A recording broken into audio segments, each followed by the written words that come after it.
Hey everyone, Ryan from Ebike Escape. I am super excited to share this interview with you, but before we do, I just have an update. So after this conversation, I talked more with Bunch Bikes and they agreed to send me a test model of the original. So if you're looking for more Bunch Bikes content, be sure to hit that subscribe button and let me know in the comments below what questions you have about this electric bike, because I will try to answer them in the upcoming videos when I get to review the original. And I'll also have a link to the Bunch Bikes website. If you use that link, that lets Bunch Bikes know that I sent you from Ebike Escape, so thanks for doing that. With that, let's get to the interview with Aaron Powell, founder and CEO of Bunch Bikes. Hope you enjoy this one.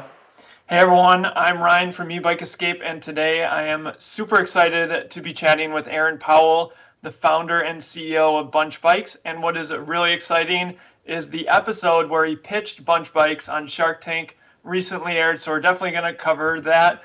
With that, Aaron, welcome to the show. Yeah, thanks for having me, Ryan.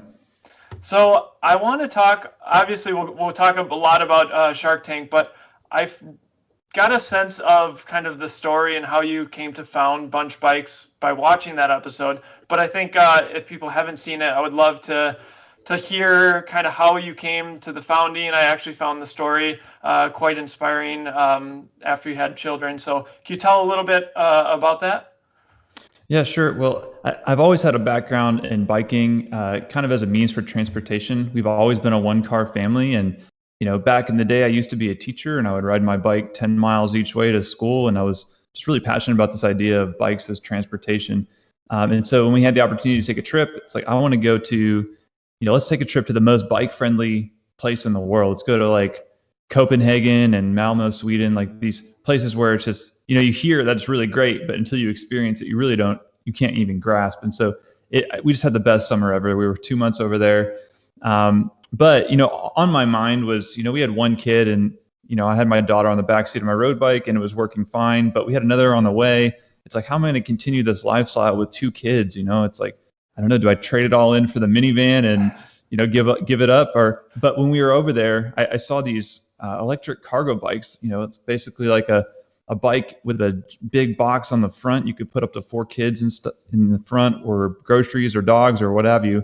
And I thought that was the coolest thing in the world. And I just wanted to get one for myself. But, this was 2016, kind of before electric had really taken off mainstream. And so there wasn't really anybody in North America really doing these bikes in a big way. And so they weren't really accessible. Your options were to like have one custom made for you, or order one from Europe. It's like, okay, I think there might be an opportunity here. There might be people out there like me that would love a bike like this, but just can't get one. And we kind of started, off the ground running with, all of our early customers, same story. They were aware of the bikes. They couldn't find one to get. As soon as we basically opened up for sale, we had a bunch of pre-orders coming in, and kind of been behind demand ever since, actually. Yeah. So in a little bit before that, is at least when you shared on the episode, you'd kind of sold an online business you were doing in the jewelry space, and it sounds like you put that money towards starting Bunch Bikes, found a manufacturer. Yeah, no, exactly. Yeah. So once my daughter was born, I realized, I didn't really want to be a teacher anymore. I wanted to have kind of more control over my time and being able to be at home more. And so I started, when I was a teacher, trying to find another way out of it. And at that time, this Amazon FBA kind of craze has kicked off, where you can, start a business importing product, sell it, and Amazon will actually fulfill it for you. So it's a very time independent kind of a business. And so I found a niche and kind of got that jewelry business off the ground in a big way. But it wasn't really fulfilling for me on a core level. It's like, what am I doing to make the world a better place? Yeah, I'm making some money. I got, some freedom. I was able to leave my day job. But now that I have these skills, selling online and marketing and sales, and what do I do that's going to impact the world? Now I have these choices. And so that was kind of on my mind. And so I was very receptive to, the bikes when I came across them, like, hey, maybe this is the thing that I need to go into. And so I was able to sell that business, and kind of gave me the seed money to start off Bunch Bikes. I pretty much put it all into the bike company, which, came in handy because I vastly underestimated the challenge of of what it takes to get a bike manufacturing company off the ground. And it took a few years, but now we're up and running and kind of past a lot of those initial hurdles. Yeah. And you started this in 2017, I believe? Yeah, that's right. The idea started in 2016. We got our first shipment of bikes end of 2017. Yeah, so this was pretty early, I feel like. I mean, especially when you look at kind of what happened with the pandemic and stuff. So this was way before that you were starting to get into e-bikes and stuff. So now I want to talk about the different models that you offer, and obviously the electric models. That was edited out. It seems like a lot of the episode. So I know you have a variety of models. You have the original, and then the coupe, which I believe is the more recent one. But I'd kind of like you to walk through kind of perhaps start with the original, because I assume that was kind of the first one. Yeah, the original is our first one, and it's our best seller, and we've iterated on it many times. It doesn't, it only resembles in look the very first one that we brought in. We improved the components along the way, but basically the original, it's your do-it-all bike. It's got a 500-watt Dapu electric motor. It's going to be able to, it's going to be enough for like 95% of people. And yeah, it's really set up to where you could do more on this bike than you could on any other bike. You could put literally up to 4 kids in there, or 2 kids and a week's worth of groceries, or we have people, putting their big labs in there. There's not really a good way to bike with big dogs. And so we have a lot of dog owners, special needs people, families. So like if they've got like a 15-year-old child with some sort of special needs, they haven't ever been able to go on a bike ride, now they can put them in the original and ride them with that. And so then we actually have 2 other models based off the same frame, but with a different box built out on top. We've got the K9, which is specifically set up for dogs. It's got a door on the front so the dogs can hop in, so you don't have to pick up your 80-pound dog, put them over the side, which my dog does not enjoy. We actually, have a dog bed in there, a place to mount the leashes. And then we've got the preschool, which is the box builds out sideways over the wheels, so you can actually seat 6 children in there. And so the idea there is, we have preschools and daycares and this was inspired by an idea I saw in Scandinavia, which is there are always these schools biking kids to the park. You'd see 3 teachers biking these like mega bikes, and they'd bike a class of 18 kids to the park. And I thought that was such a cool idea, such a foreign concept here. And so the idea here is like, okay, you get a bike that can hold 6 kids. We'll make it school bus yellow. Schools can buy, 2 or 3 of them, and they have a way to get around that's very unique, cheaper in many ways than actually buying like a van or something like that. But also just really big families. We have people with 3 to 5 kids, 3 to 6 kids buying these just for their own personal use as well. And then we've got the coupe, which is our latest model, and that one's actually manufactured in the Netherlands. And basically, it's my dream bike. It's everything I ever wanted in a cargo bike from years of using ours. And just let's put it all in, and it's kind of our high-end model. And that one's actually a little bit narrower, one kind of designed for people who have smaller areas or doors or access, and can get it into places where the other one can't go. Yeah, and I want to highlight some of these specs. I have it open here. So with the coupe, you get a Bafang mid-drive motor. You have the Enviolo CVT, which I got to test out on the Serial 1 electric bikes, which is really awesome, automatic shifting. And I believe the battery life or battery capacity on that one is also larger. So those are some of the other, some of those higher specs you're talking about. Yeah, that's right. And what we've learned from selling cargo trikes is that it appeals to a certain kind of a customer. Typically, our customers are not necessarily the most experienced bikers. They're a lot of times getting into cycling for the first time, or maybe for the first time in a long time after having kids. And we find that if we can make the bike as maintenance free as possible, as easy to use as possible, just reducing that barrier to kind of getting started. So with the MVLO hub, you don't have to worry about shifting ever, whether you're at a stop.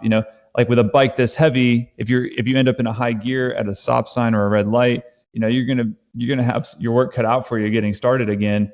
And so you don't even have to think about it. You just get on and ride. It's easy. It's fun. My wife, she enjoys taking the kids out, for exercise every day. Just enjoying the ride and not having to worry about, is the thing gonna am I gonna have to maintain this or whatever. It's really easy to get up and go. Yeah, and one of the other things, so I looked at the weight limit, so 350 pounds, pretty much anything you'd want to put in there, you don't have to worry about it. And one of the things that I feel like a lot of people will want to know, and I know you have range estimates, but I'd like to hear your thoughts on kind of how people should think about, range and also hill climbing, because obviously if you're hauling a lot of cargo, how can that handle hills, or how does it handle hills? Well, it handles hills fine. What what you kind of want to pay attention to is if you plan on maxing out the weight limit, like you're gonna load it up to the brim. You've got 4 kids, and that's going to be the majority of how you're using it. You're going to be fine on hills, but if it's like a really long, sustained, steep incline, it might not be the best bike for you. If you have the occasional hill and the rolling up and down, the bike's going to handle it, but you're going to be on the lower side of the range. So it's like the range kind of varies widely depending on your personal use case. But in our experience with either one of these systems, people don't say, "Hey, can I return this bike? It's just not working for me in my area." And I think people self-select also. If they live in the steepest part of San Francisco, they're probably going to test ride the bike. And we even tell people that you got to test ride it to really just know, because we can't guarantee it's going to work in any condition. But I think most people, they just kind of realize, like, look, I probably just need like a bicycle or something lighter on this terrain. Yeah, and I would imagine if people are looking at both of those models, the mid-drive model is going to be a little bit better if you're tackling lots of hills. Right. They actually work fairly comparably as far as like power. The mid drive's a 250 watt, but it's got a higher torque. The rear hub, it's got a 500 watt, but if you're using it on hills quite a bit, you're going to have more maintenance as far as like spoke tension and adjustments go. And whereas the mid drive, you're not going to really run into that as much. So. Yeah, and that on the coupe, that's a belt drive, correct? No, it's not a belt drive. It's not belt drive. Okay, so chain driven with the NVOLO. Okay, very cool. Anything else that people should think about if they're looking, comparing the two models? I mean, you mentioned some of the higher end components, and we talked about the size. But any other thing that when you see customers purchase, why they choose one over the other? I think for some people, it just comes down to it's a cost thing for a lot of people. It's quite a bit more to get into the coupe and these higher end components. But if what you want is ease of use, and it comes down to how are you using it? Are you using it recreationally, or are you actually replacing like a vehicle, and this is like your main method of transportation? And then that kind of justifies how much of an investment you make into it. We literally have people like selling a car, and like this is their main way of getting around, versus some people who maybe they're riding to the beach on the weekends, and it's more of a recreational use. And so that kind of plays into the decision as well. Yeah, and as far as the target market, I mean, we're a cargo electric bike family. We replaced our car with an electric bike, and now we have a young son as well, so we take him out a lot. I'm curious, when you look at the people purchasing this bike, as far as areas, I assume that it's people tend to be in bigger cities where there's a lot of bike infrastructure. But anything else you can kind of give us insight into kind of the target market? Yeah, sure. Well, yeah, of course, it's cities and bike infrastructure places. We see this a lot in coastal communities, because I think it really, I almost want to call it a beach bike, because it's really inconvenient actually with a family and the gear and finding the parking and everything, and haul that all. It really makes a trip to the beach kind of cumbersome. But with a bike like this, you can literally ride from your house, not have to worry about parking. You ride right up to where you need it to be.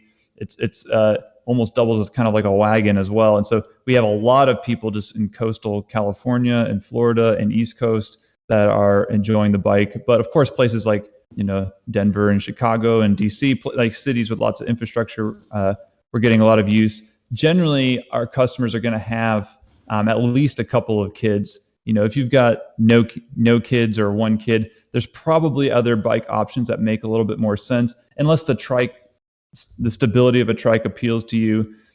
That's people like they want the ability to carry a kid plus a lot of stuff.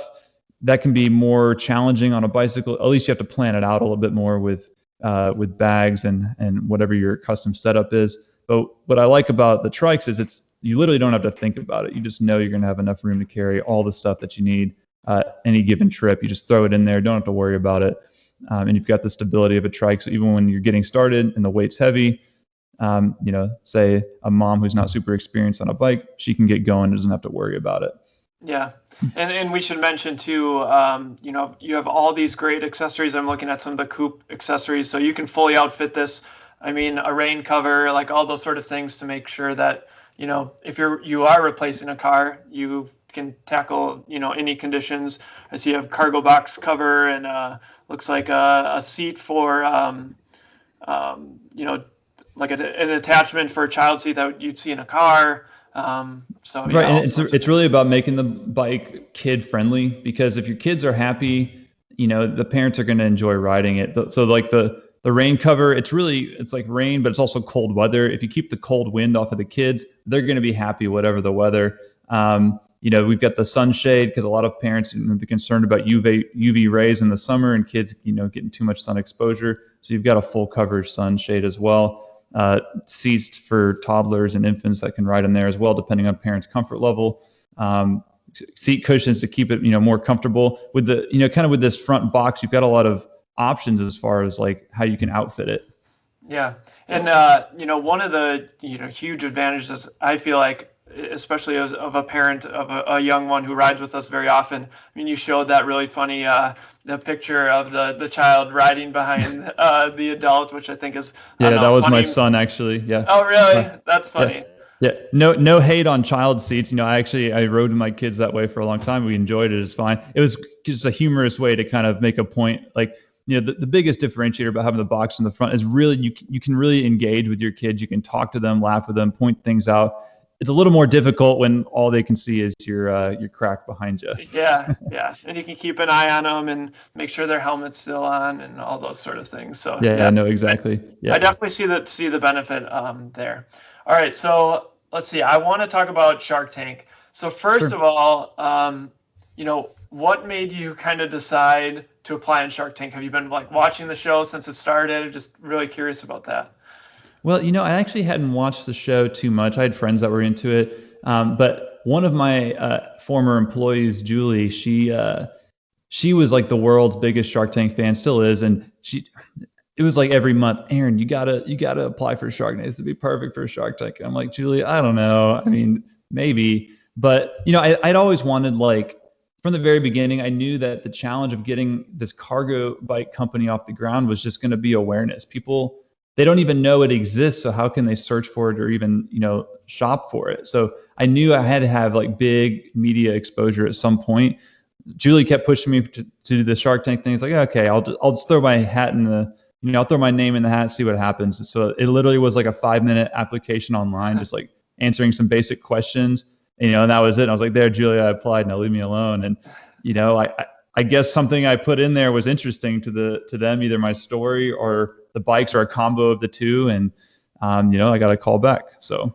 Yeah. And I mean, I don't think there's been another electric bike company. You have to be the first. There's been other like electric mobility things maybe. Yeah. I don't believe there's been another electric bicycle company. There was an electric wheel integration product that was on there. There's been like a kids bike company on there. There's been like a, fully custom like beach cruiser company that was on there. But as far as electric bike, I don't think there's been another one. No. Yeah, I don't think so either. I mean, I've watched it fairly frequently, so, and I haven't seen it. So I was really excited. And I mean, there has been a lot more awareness of electric bikes, and certainly, you have a niche here, but, since the pandemic, I see people out riding more and more with e-bikes, but certainly getting out, this is something you need to kind of see and become aware.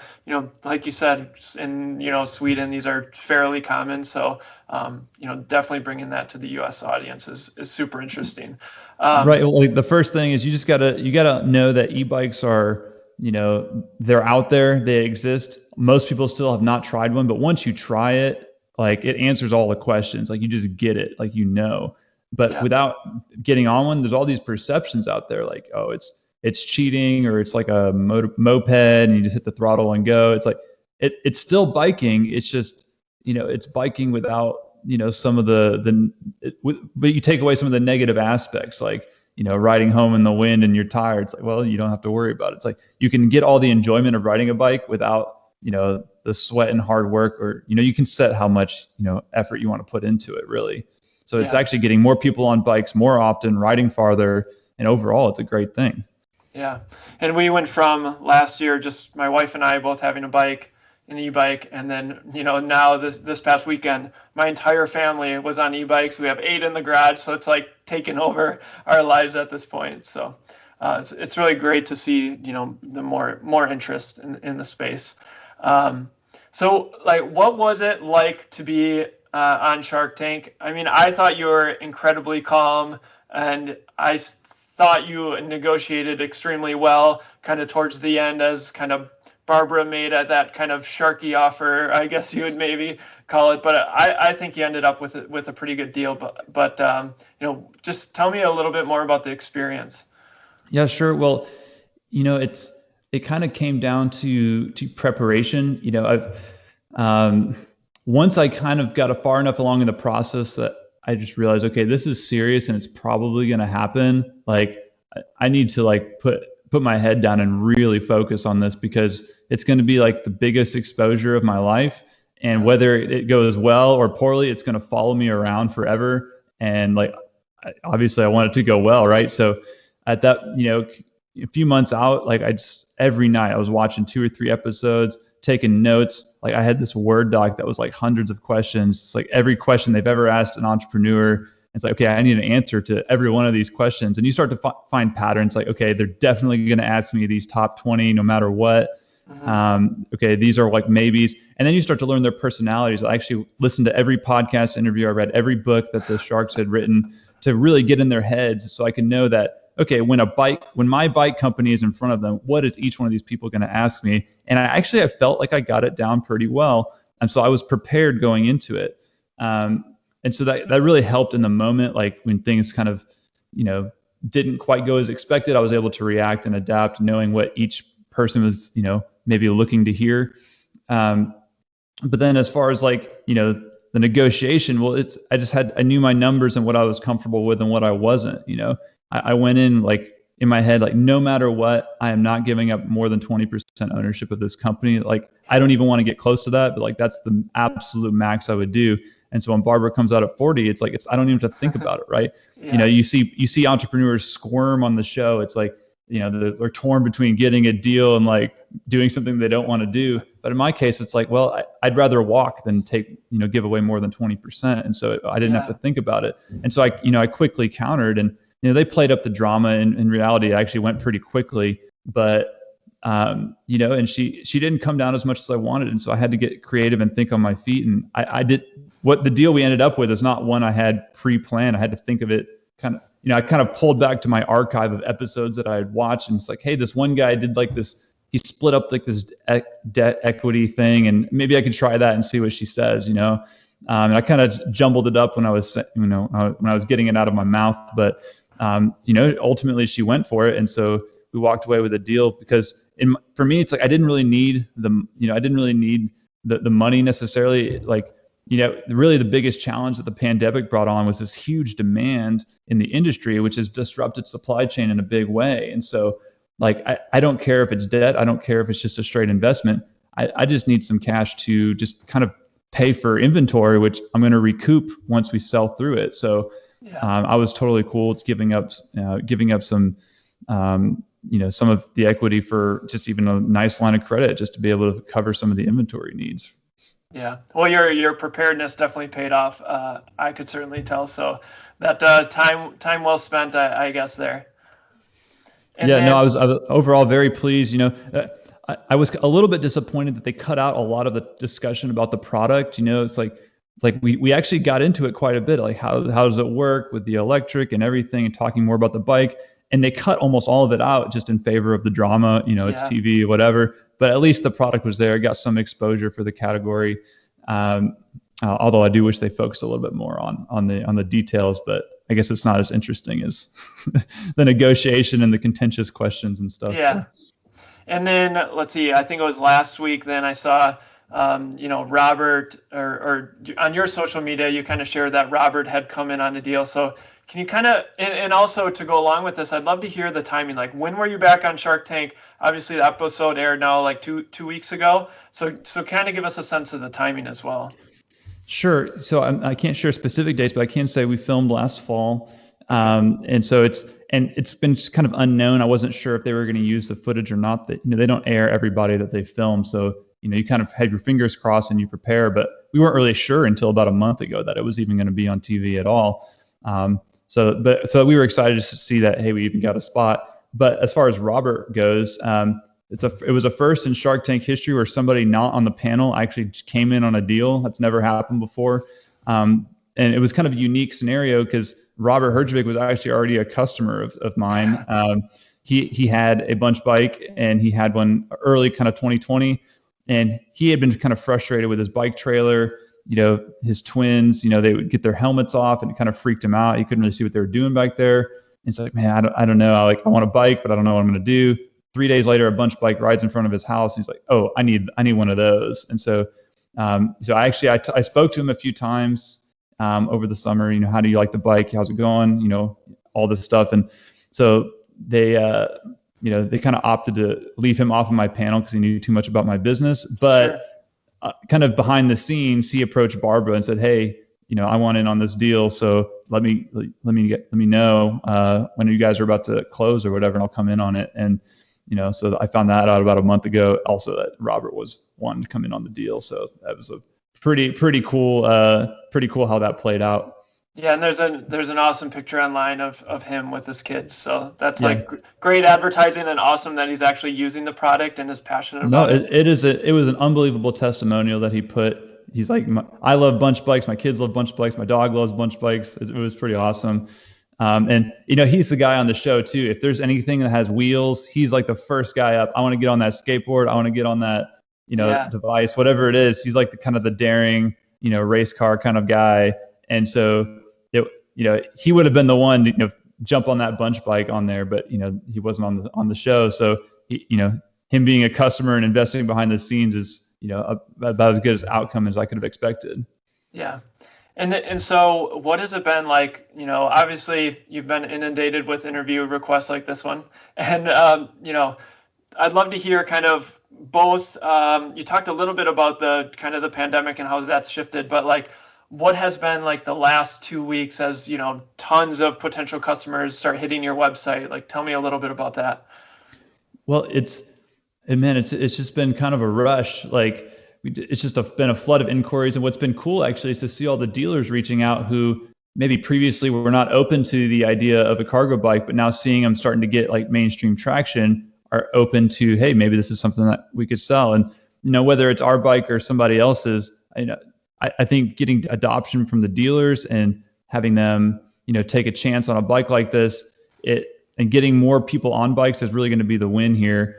And of course, just a lot of people reaching out. And I think as kind of spring weather approaches in more areas of the country, we'll see more and more interest in sales for the rest of the year. So it's just been really exciting just to see all the people kind of discovering bikes for the first time. Yeah, so tell me a little bit more about the dealership distribution. If you can give a rough number of how many, can people go and test ride these at a number of locations? Yeah, so we do. So we have a kind of a mix. We've got some dealers out there, and places we don't have dealers, we actually have a brand ambassador program where our customers actually volunteer their time, and you can contact them through our website. Our ambassadors, and meet up and test ride them at a park or at their house or wherever. And COVID kind of put a damper on that because people weren't wanting to meet up. And we kind of put a pause on that program, but we're getting it going again now that people are getting vaccinated.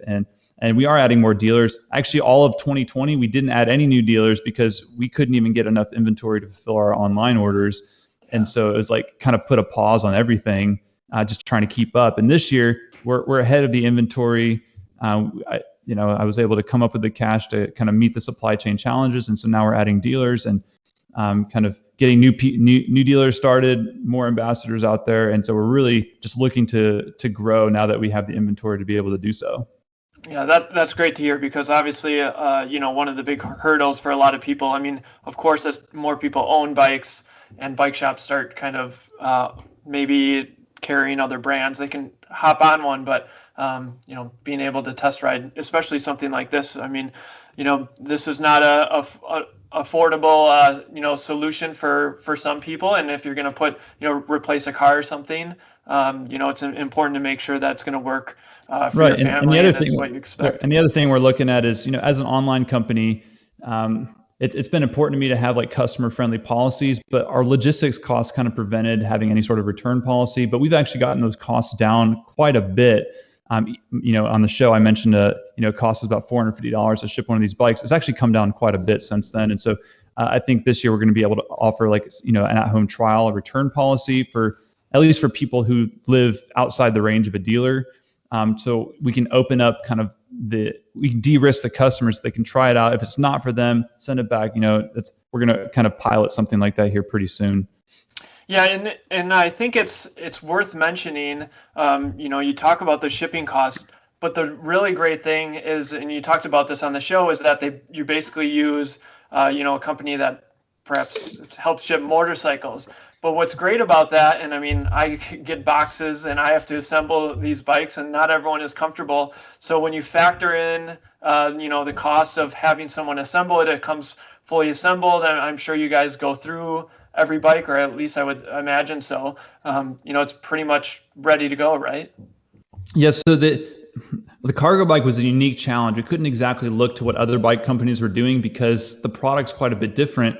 I mean, it's really a big bike. I mean, it's quite a bit different, and especially with our customers not being the most DIY types generally, a lot of times they just want to get on the thing and ride. And so we committed early on, we just need to ship these things fully assembled. If you ordered a car online or through Carvana, you wouldn't expect to put your car together, in any way. It's like you expect it to, and it's closer, I think, to a car or a motorcycle than a bicycle. So, but logistically, it is a challenge.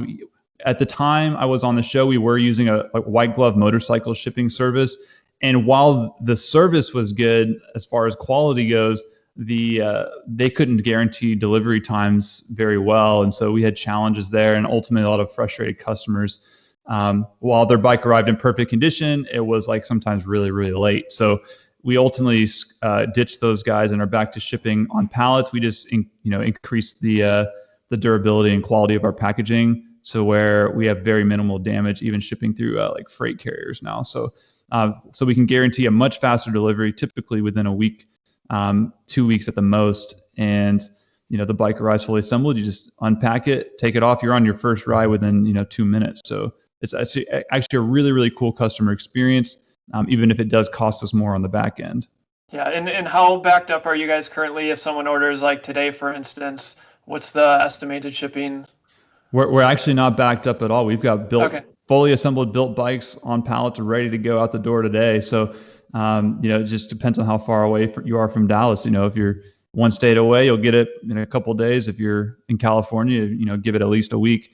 But I knew once I filmed the show, it's okay, we just have to plan for the worst case scenario, or I guess the best case scenario here is we go to air in spring, the orders go crazy. What does that scenario look like? How do we over prepare for that? So actually over the winter, we doubled our warehouse space, doubled our team, and we're really cranking out bikes kind of in preparation for the show. And we were over prepared. We shipped out everything from the show in that weekend, and we still have bikes to go. So anybody comes online, you're going to get it. You're going to get it pretty quickly. That's awesome. That's so great to hear, especially now I imagine, we're in spring now, and that's, a lot of companies can't say the same, so we'll put it that way.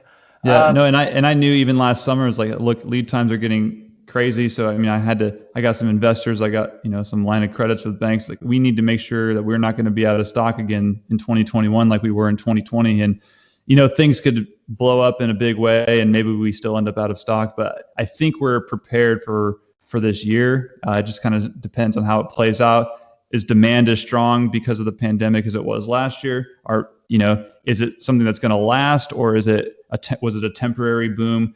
These are questions that the industry has that kind of remain to be seen. But I'm cautiously optimistic on how things are going to go, and we'll just have to wait and see what happens. Yeah, and so on that, like what's next for you guys? Are you solidly focused on the 3-wheel style cargo bikes? I mean, I'm a cargo bike family, or my wife and I are, so it's personal interest. Kind of curious what's down the pipeline. We do have more in the pipeline as far as trikes go. There's a lot of ideas we haven't touched yet, kind of coming up. That I'm not going to get into the details on today, but we also do have a 2-wheel cargo option in the works. We're going to be launching on Indiegogo this summer a new model. There's kind of a sneak preview on our website, code name Bunch Connect right now, and it's actually going to be collapsible. So you'll be actually able to disassemble and disconnect for transport, or you can even the front half can be configured or attached to any bicycle that you might have at home. And so it's actually going to be a really low cost way to get into the front load cargo biking versus, the trikes, which are pretty expensive for now anyways. And so we're pretty excited to bring this to market. It's kind of a departure from the trikes. However, it's in this front load space. And so, we're curious to see how it's received. But yeah, just be watching, Indiegogo. You can sign up for the email list on our website to get notifications when that's ready to go. So yeah, and we've got a prototype. We will have some videos and stuff up soon. Very cool. Yeah, and I was just checking that out. It looks like a front wheel drive, and yeah, that looks pretty exciting. Yeah, the idea is it's a fully contained electric kit with hydraulic brakes, and you can just attach it to any bike, and now you've got an electric cargo bike, and install it on your bike in 15 minutes or less. Really, convenient, and ultimately will be a really low cost way to get into cargo biking.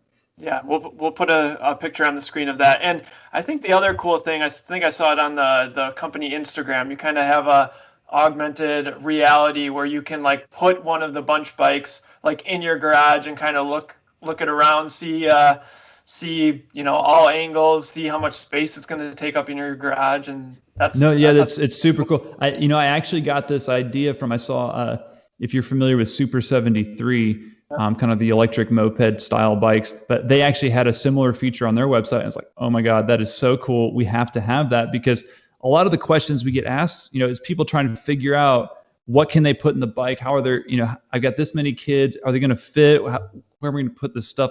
So it's hard to just visualize, this bike. It's so different. So actually on the website, you can go on and you can actually, in alternate reality, put any of our bike models and just put it right there in your driveway or your living room or garage or whatever, and really see true to life size. You can go look over it, around it, under it, and just really picture what it would be like to own this bike, and what what you could actually fit inside of it, and what it would be like to ride it. It's not quite a test ride, but it's one step closer than looking at a picture online for sure. Yeah, definitely. Well, that's all I had to share. Is there anything else that you think is pertinent that you want to share with my audience? No, I don't think so. I think I'm okay. All right, perfect. Well, thanks so much, Aaron. Congrats on the Shark Tank deal. That was awesome to watch. And thanks everyone for watching. You can check out Bunch Bikes at bunchbike.com. And let us know in the comments. Would love to hear what everyone else kind of thinks of this bike. So thanks for joining me today. Yeah, thank you.